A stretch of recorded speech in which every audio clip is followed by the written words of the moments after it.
За, засгийн газрын санхүүгийн тайланг ингээ хэлцээд аудитын газар маань дүгнэлтэд танилцуулаад ингээд яг нэг ээлж өнгөрөөсөн хэлбэрэл болчихж байгаа юм л да. Тэгээ би яг энэ засгийн газрын тайланг хэлцэж байгаа энэ хэлбэрийг бид нэг жаахан инжилээс жаахан өөрчлүүл яасан гэж би бодоод байгаа. Хурлаатар сайдаа.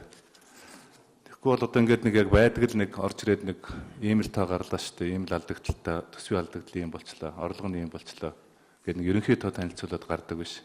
Харин ч одоо биднэрт бас нэг энэ олон улсын валютын сантай ажиллаж байгаагийн давуу тал бол энэ төсвийн сахилгатыг сайжруулах, төсвийн алдагдлыг бууруулах, төсвийн зардлын реформыг хийх юм том боломж гарч ирж байна гэж би бодоод байгаа байхгүй. Тэгэхээр би сангийн яамныхнаас асуух гэдэг юм л да. Одоо ер нь яг 2018 оны санхүүгийн тайланг бид нар ингээд хэлэлцэн эрхчил. Тэгэхэд 2017 оны тайлангаас бид нар ер нь ямар сургамж авсан бэ? Энэ гарсан алдаа дутагдлуудыг бид нар яаж засах гэж байна вэ? Төсвийн алдагдлыг бууруулах талаар хамгийн гол нь энэ төсвийн зардлын реформыг л би хурлаатар сайдыг нэг зоригтой хийгээд өгөөч л гэж гуйгаад байгаа шүү дээ. Одоо яг энэ зардлууд чинь бол бид нар ерөөсөө анзаарахгүй болсон болохоос шинэ тоонууд ч их том болчиход шүү дээ. Тэгээ 2021-22 оноос ч одоо энэ хийсэн хөрөнгө оруулалтын сургууль цэцэрлэгүүдийн урсгал зардлыг чинь төсөв өөрөө санхүүжүүлж дийлэхгүй гэсэн нэг юм юу танилцуулаад байна шүү дээ.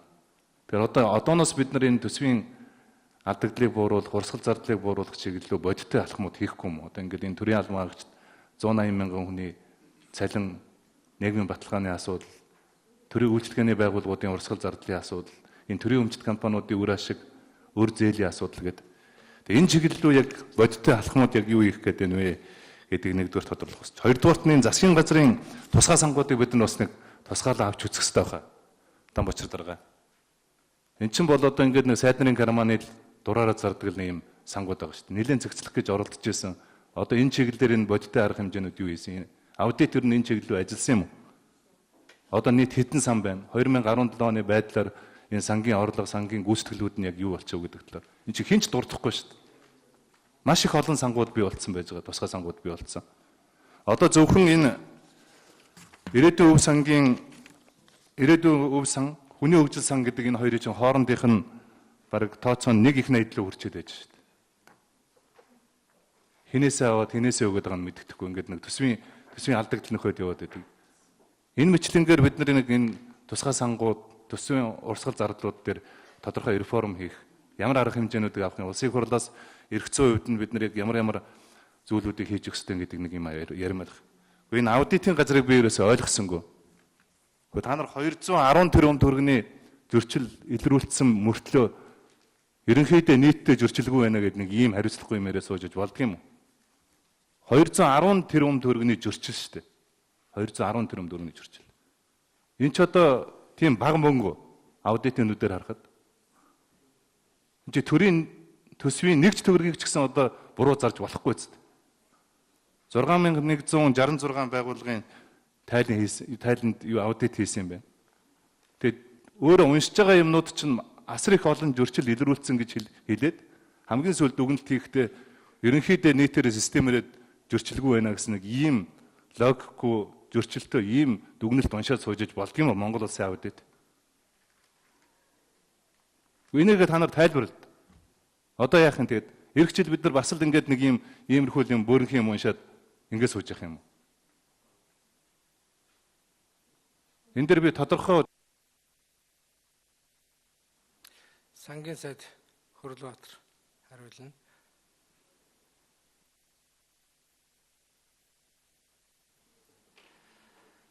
За төсвийн зардлын реформыг бол дээр сангийн яам бол ажиллаж байгаа.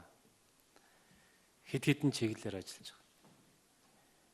За нэгдүгээрт нь бол энэ улсын төсвөд суугдж байгаа хөрөнгө оруулалтуудыг яг зураг та тийм объектуудын суулгая. Нэг. Хоёрдугаарт нь энэ концесс гэдэг нэг зүйл байна. 100 тэрбум төгрөгөөр хийгдэх ажлыг 160 тэрбум төгрөгөөр хийждэг. Хийнэ гэж гэрээ өгчдөг. Тэр 60 тэрбум төгрөг нь хаашаа явдаг гэдэг нь ойлгомжтой. Тэгэхээр концесс гэдэг зүйл дээр бол засгийн газар бариад шилжүүлэх бүх концессийг бол зогсоосон байна. Дахин ийм практик гарах байх тал дээр нь бол ажиллаж байгаа. Дээр нь бариад ашиглаад тэгээд дараа нь шилжүүлнөө цаашаа ашиглах явах нэг концессиуд нь бол нээлттэй гэсэн ийм хэлбэрээр явж байгаа. Ингээд зураг төсөв нь бэлэн байдаг объектуудыг хөрөнгө оруулалтанд тусгадаг. Замбраагүй одоо тэр концессиудыг цэгцлэх бол үндсэндээ хөрөнгө оруулалтын салбар дээр хийгдэж байгаа бол реформын шин чанарт алхмуу да гэж үзэж байгаа.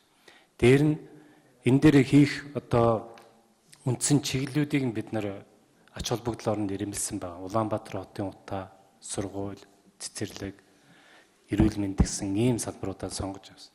За урсгал зардал дээр ямар реформыг эхлээд одоо бид нар хийж байна вэ гэхээр ийм зарчим барьж байгаа. Одоо жишээлбэл эрүүл мэндийн боловсролын салбарын санхүүжилт гэдэг олгогддог, бид нар энэ дээр их хурл дээр батлагддаг. Дараа нь яам дээр очихоор аймагуудад ялгаатай хуваарлаж өгдөг. Ялгууртай. Дээр нь аймагаас сум дээр очихоор аймаг мэндээс мөнгө хуваарлагдаад аймаг дээр очихоор аймгийн түвшинд сумуудын түвшинд ялгаатай хуваарлдаг. Энэ яаж ийм нөхөр субъектив нөхцлөд ордог, лобби хийгддэг, хэн хөөцөлдгөөж байдаг ч юм уу. Ийм зүйлүүдээс нь татгалзахын тулд бид нар энэ тэр нормативыг нь тооцох, бусад харгалз үзүүлэлтүүдийг нь тооцох замаар байна. Эхлээд тэр төсвийн зардлын хуваарлтыг шудраг одоо тэгш болгох ийм зарчмыг бол бид нар бол баримталж бол ажиллаж байгаа. Энэ дээр бол нэлээд амаргүй тийм ажлууд хийгдэж байгаа. Дээр нь хоёр дахь чиглэлийн зардал бол энэ нэг хүнд суртал чирэгдэл гэдэг тал дээр бид нар нэлээд анхаарал тавьж байгаа маа. Тухайлбал одоо халамж байна. Халамж одоо энэ зарим нэг халамжуудыг орон нутагт шилжүүлсэнтэй холбоотойгоор орон нутгийн төсвийн орлогын бүрдэлтэй холбоотойгоор тэр халамжуудыг өгдөг. Үнэхээр эмзэг амьдралын түвшин, баталгаа түвшинээс доошоод орлоготой иргэдийн хувьд бол тэр халамжаа авах гэж 2 өдөр очрлж байгаа. Уг нь бол тэр хүн тодорхой мөнгө авах нь ойлгомжтой байхад тэрийг тухайн орон нутгийн төсвийн орон нутгийн орлого бүрдэхгүй байна гэдгээр 2 өдөр явуулдаг. Ийм жишиг бол энэ 14 оноос хойш автхаа болцсон бил. Тэг үүнийг цэгцлэх. Өөрөөр хэлбэл орчин үеийн цахим хөгжил байна, бас бүртгэл байна, төрийн байгууллагуудын ажлын уялдаа байна. Үүнийг сайжруулах замаар бид нар энэ одоо төсвийн зардлыг яг хүнд нь богинохон хугацаанд элдв булсын зардал төв учрал багтаагаар олгох ийм чиглэлийн ажлуудыг бол бас хийж байгаа. За 3 дахь зүйл бол энэ зардлын хэмжээ бол орлоготойгоо уялдаж явах учиртай. Тэгэхгүй төсвийн төлөлт нь худлаа орлогоо нэг их найдаар дутууд төлөвчөө зээл авдаг. Тэр хэмжээгээрээ зардлаа санхүүжлөө явуулчихаар өр нэмэгдээд идэг ийм зүйл байна. Тэгэхээр энэ зардлыг бол улс орныхын эдийн засгт дааж чадах хэмжээнд нь явуулах чиглэлийн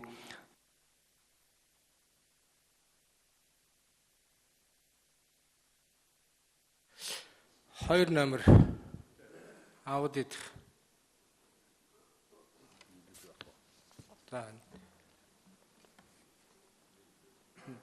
Нэг номер хариулах юм. За 2 болоод нэг рүү нөгчих.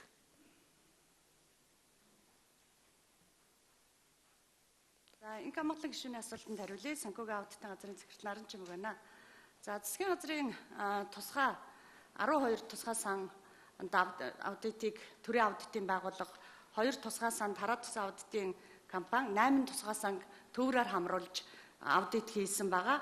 За 10 тусгай сан зөрчилгүй санал дүгнэлт, за боловсролын зээлийн сан, шинжилгээ ухааны технологийн сан, хөдөлмөр эрхлэлтийг дэмжих сангийн тайлангуудад хязгаарлалтаа санал дүгнэлтийг, жижиг дунд үйлдвэрлэлийг дэмжих сангийн одоо тайланд сөрөг санал дүгнэлтийг аудитын байгууллагаас өгсөн байгаа.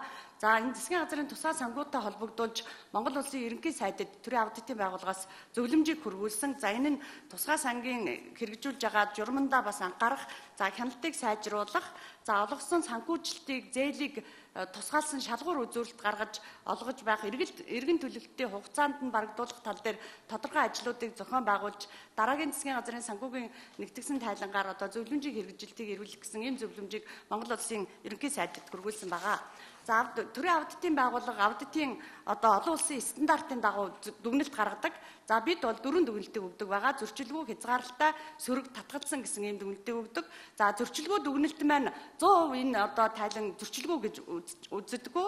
За энэ дээр аудит хийж байгаа баг маань одоо тодорхой орлого үр дүнгийн тайлан юм уу зардлаасаа материалын түвшинг тогтоох хувь хэмжээг тогтоодог.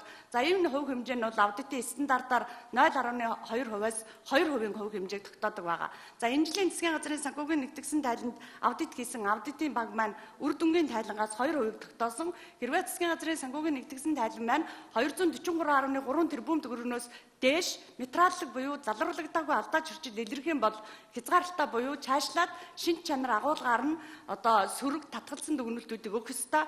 Тэгэхээр энийг 2%-аар тооцоход бол 210.3 тэрбум төгрөгийн материаллог алдаа зөрчил илэрсэн учраас төрийн аудитын байгууллага аудитын олон улсын стандартын дагуу зөрчилгүй гэсэн санал дүгнэлтийг өгсөн байгаа.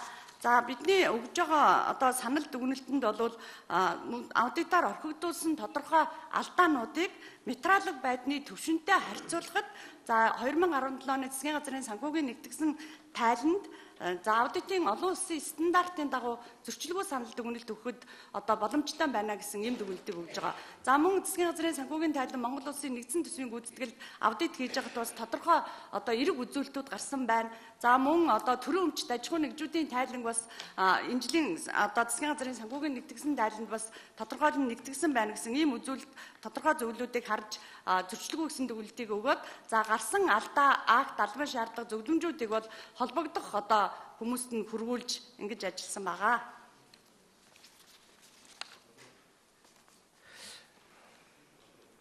Энхан болон гишүүн 1 минут өгье тодруулъя.